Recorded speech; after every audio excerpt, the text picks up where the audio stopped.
I'm Josh Ryan, and I'm ecstatic that spring is just around the corner. I'm Lance Phillips. Spring is not just around the corner, it's minus 15 today.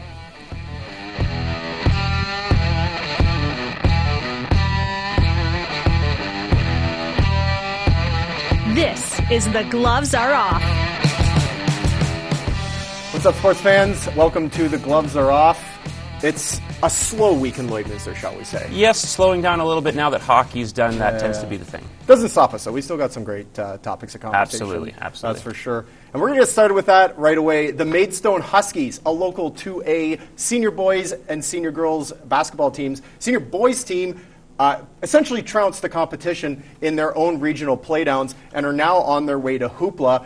However, the team that they beat most recently, Meath Park, was a pretty big team, Mr. Josh Ryan, and they struggled for a little bit. Do you think that the smaller Maidstone team is going to do well at Hoopla, or do you see bigger teams being a problem for them? I do see bigger teams being Really? a problem with them. When you look at the high school game, the shooting efficiency goes down so much from what you see even at the college level, let alone the pros, even with the shortened three-point range. And again, if you have a 6'8", 6'7" guy who's got some meat on him like those two guys from Meath Park did. Brett LaChance is a big dude. That gives them a little bit of trouble. And had those guys not fouled out late in the game and gotten fatigued as the game went on as well, then they might have been some trouble in that game. At provincials, you're going to see more athletes like that, and that's wins. Athleticism wins, though.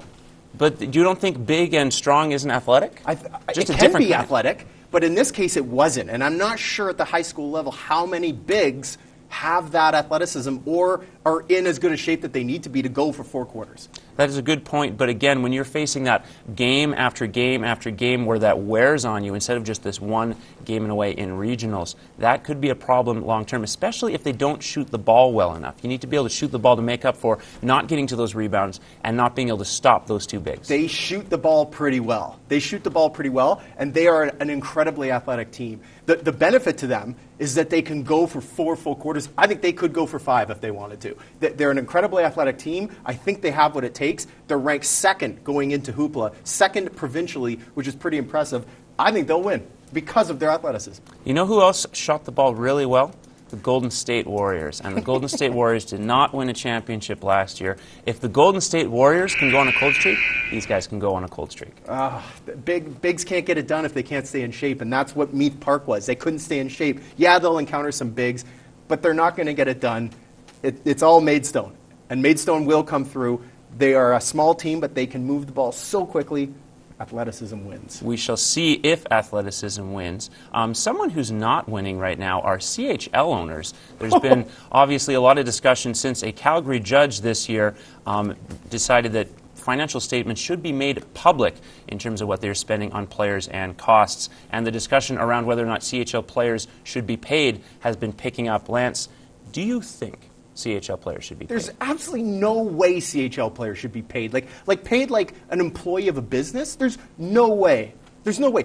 To what end? To what end do they do this? Should minor hockey players be paid? Should 10-year-old kids be paid? They're playing for a sports team. They are playing for a sports team. The difference there being is that minor hockey players aren't essentially doing what is a full-time job for a team. In the same way that NCAA basketball players, football players are essentially in a full-time job of something that's very punishing on their body and taking up all their time, and then not getting any financial compensation for it. Let's hold on. Any financial compensation? In the big scheme of things, any financial.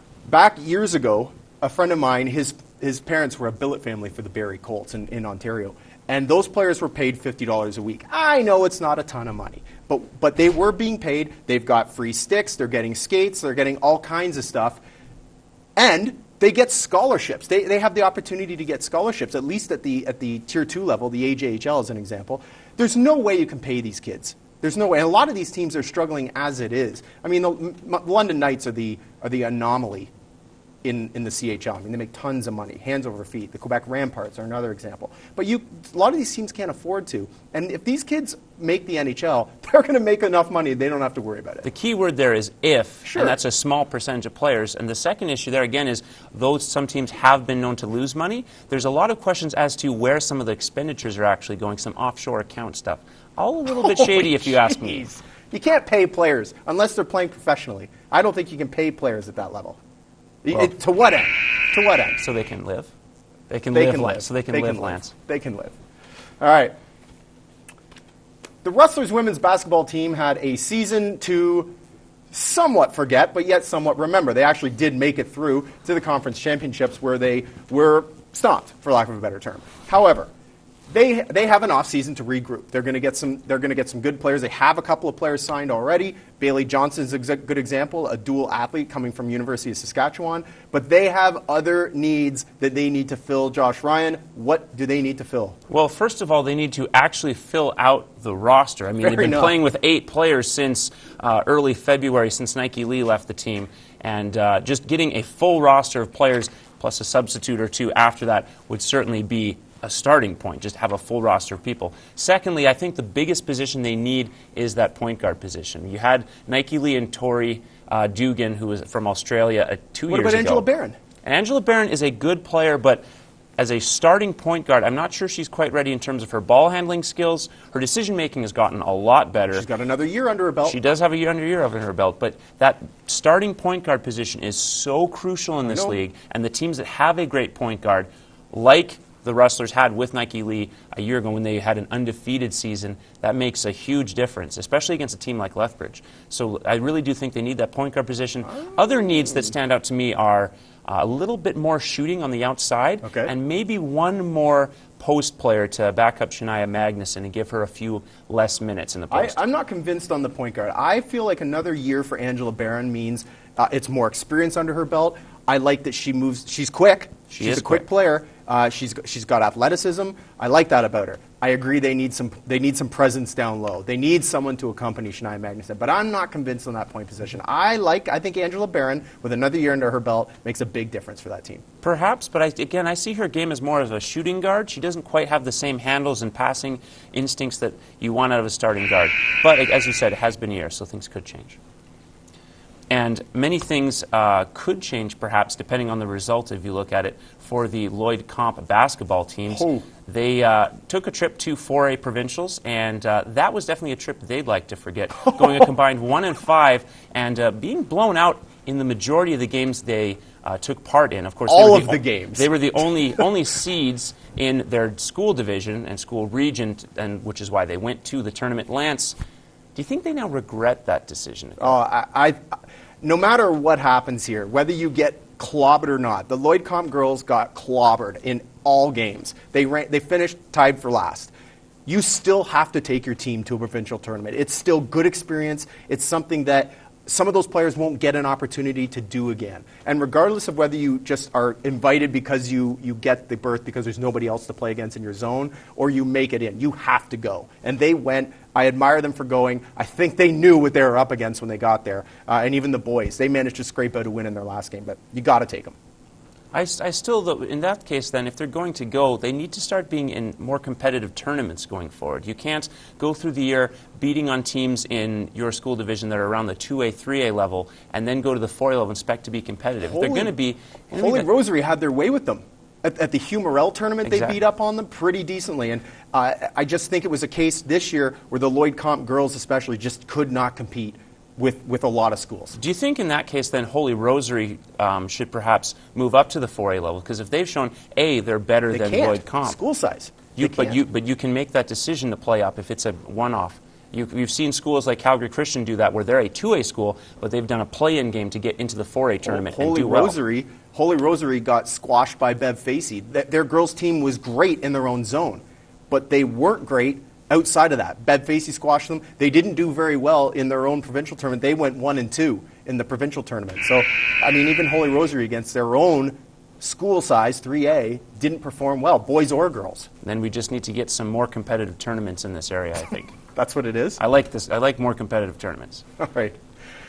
For anyone who recently read the Players' Tribune, you would notice that Claude Lemieux and Chris Draper were in the mix once again. Chris Draper putting an essay forth about Claude Lemieux's hit back in the 90s where he essentially caved in half of Chris Draper's face, leading to a tremendous rivalry between the Colorado Avalanche and the Detroit Red Wings. But these NHL rivalries just don't exist anymore. They don't. And why don't they? They should. I would say not exist completely is a bit of an overstatement, but the intensity to which they competed with definitely isn't there. You still see things here or there like Boston-Montreal. There's still a little bit of animosity between those two teams. There's still some bad blood but between like what an we LA used and to a see. San Jose. Edmonton, but you're right. Edmonton-Calgary for years was just like Habs- they hated each other. Habs-Nordiques Battle of Ontario was better. And back even the then, Battle too. of Ontario, to me, wasn't a huge rivalry. It was while Darcy Tucker played for the Leafs. And you say that as a Leafs fan. I'm not a Leafs fan. I've never proclaimed myself a Leafs fan.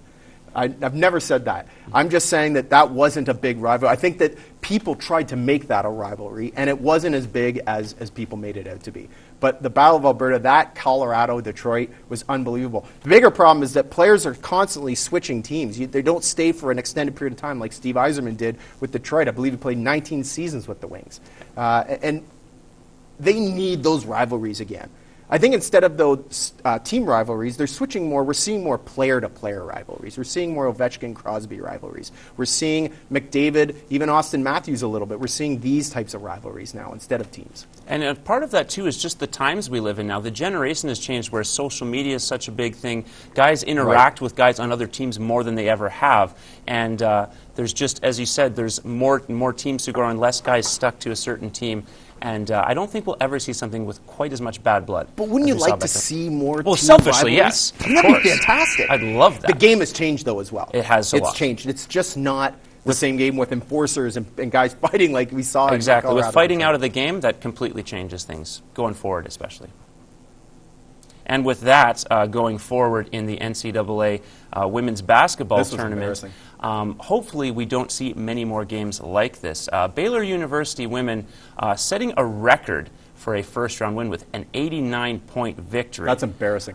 We talked a little bit earlier about Lloydminster and Holy Rosary schools getting blown out at the 4A level and 3A level. What happens to these teams that are winning by this many points that they can't just slow down a little bit and have some quote-unquote mercy? I don't know. I mean, we see this a lot locally. We've seen it in football locally. We've seen it in a lot of sports. And I'm not sure why teams can't just slow it up. Basketball's an interesting game, though. Like, how do you slow it up? You still have to try and, what, are you going to just dribble? Are you going to dribble back and forth? You've got to try and put the ball in the net. And some of these teams, their bench players are better than other teams' starters.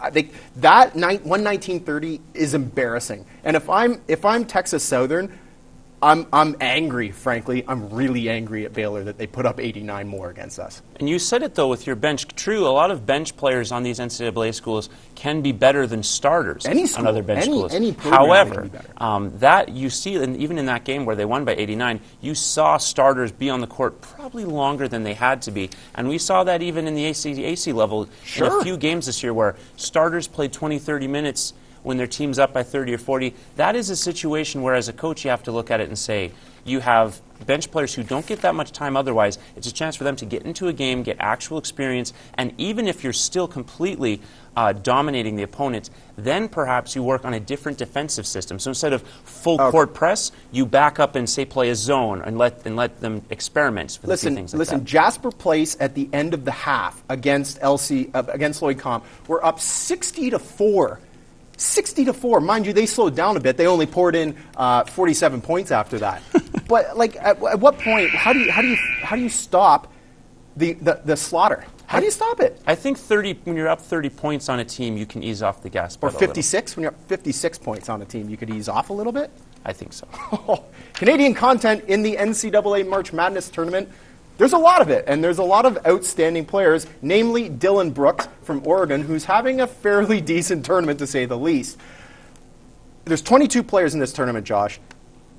It's a good thing. We're seeing more and more of this. More Canadian players in these tournaments. Basketball in Canada is booming. It really is. I mean, we saw that a couple of years ago when Tristan Thompson went high in the draft, and then Andrew Wiggins, all the number one prospect hoopla around him and how he's the next great player. And this is all you can see, the generation of players that grew up watching Vince Carter in Toronto when he won the slam dunk contest and put the Raptors on the map, and now all these kids grow up going, I want to be that guy.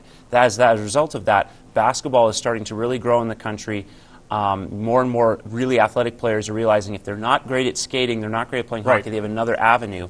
And you're seeing it now. And now with a little bit more international basketball success, Steve Nash winning MVP certainly helped. Even the last Vince couple Carter of years, was the big game changer, though. He was. He was the big game changer. Even guys like Terrence Ross, who won a dunk contest, these all rub off on young Canadians. And basketball is huge in this country. And before long, it's going to be more than 22. We're going to see 40 players playing in this tournament. We absolutely will. And another guy to mention on that Oregon team with Dylan Brooks is another Dylan Ennis, whose older brother Tyler Ennis, another first-round pick who's playing with the Lakers now. Maybe one day we'll see the two of them playing in the NBA together. The only thing now I'm hoping from Canadian basketball is to see them all compete together, the top players in international competition, have a shot to go at the Olympic level. Because you'd think, with all the NBA players we have now, and this group of NCAA players that will eventually get to that level, we could maybe be a medal-winning team at the there's Olympics. No doubt in my mind. We need the Andrew Wiggins, the Kelly Olynyk's. We need those guys to now play internationally for us. There's no doubt in my mind that Canada will be an Olympic medal-winning team at some point. And it's entirely possible that they overtake the U.S. That's entirely possible. At some point in our lives, we're going to see that. You've lost me there, but we're going to switch to more Canadian content, lacking this time, and that is, of course, at the World Baseball Classic. Big names like Joey Votto, Russell Martin, not present for this tournament, and that has brought on comments of we need our guys to step up and come out and perform. They need to be there. So obviously I was going to ask you the question, but you have an opinion already. They need to be there. There's no question. It's like the Olympics. Like you play for your country. You play for your country, and the guys like Joey Votto need to be at that game. Freddie Freeman, who's really not even Canadian, who would play for the American team, was there. Like, certainly to God, guys like Joey Votto and Russell Martin can play. I mean, Russell Martin plays for the Jays. I mean, those guys need to be there playing for their country. Canada went 0-3. It's not justifiable. They need to be there. But you go back to the Olympic hockey conversation where ultimately the IOC is simply making money hand over hand at this tournament. Or hand over fist, even. Hand over fist, possibly, too. Where, the NHL players are not being compensated at all. Their owners are not being compensated. And I side with owners in that sense of it is a business, and my employee going overseas to play and then get injured and come back and miss time in our regular season, that hurts my product, my business. And that comes back to baseball it's all as well. money. It's all money. We live in a world now where the money dominates everything. Anyone who thought that sport was pure, it's professional sports. There's a reason it's called professional sports. They're paid to play that sport. And if you want to entice professional athletes to play in a tournament that lasts a short amount of time that's not paying them, you're going to have to give them some financial incentive to play. So the whole point of it being about money is just infuriating to me. It's absolutely infuriating. And these guys could have played. They could have gone and played. They chose not to. Yeah, and what happens if they get injured and miss their entire MLB season? That's their livelihood. They could have been injured if they played for their respective baseball teams. Yes, but that's their actual job that they're being paid to do. It's still, if they want to go and play, they should be able to go and play. They should just go and play. They shouldn't, not asking permit, just go and play the game. And that's what should happen. Coming up next on The Gloves Are Off, Austin Dyer joins us in studio to talk a little national championship. That is coming up on the other side. Good.